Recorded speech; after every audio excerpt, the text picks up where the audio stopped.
আর ভাঙনটা এই যে একটু মানিয়ে গেলে ওই এই যে কচুরি বানানো আছে না এই জায়গাটা ওই পর্যন্ত ছিল এই এই কচুরি বানানোর মধ্যে আছে এই গ্রামটা না এটা তো হেন থেকে কত দূরে বাজারটা এই সুজানা ওই যে বড় নদী এটা বড় নৌকা আছে এইটা হলো বাজার না এখানে লাগতো না এই যে এখানে যে ও যে চেয়ারম্যানের আমি বলতেছি একবারে বাজার পর্যন্ত ভিডিও করে বাজার এটা এই মুহূর্তটা বন্ধ দিয়ে দিলে পানি উঠে গেলে কিন্তু আবার ভাঙতো না আপাতত জরুরি দিয়া খালি খালি ভাই একটু সাতলা আনলে ভাই একটু খালি রাস্তাটা ওই যে এরকম ছিল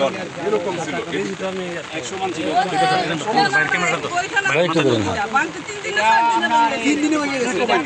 এটা সমস্যাটা হয়েছে মেন সমস্যাটা যেটা আমরা যেটা বালু বেচছে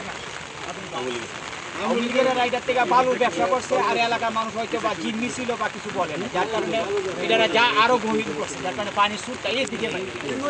আর ভাঙনটা একমাত্র কারণেই ছিল চট্টগ্রাম উপজেলা ওসমানপুর নদী ভাঙন পরিদর্শন করছেন মুক্তিযোদ্ধা দরম অ্যাডভোকেট ফজলুর রহমান মহোদয়।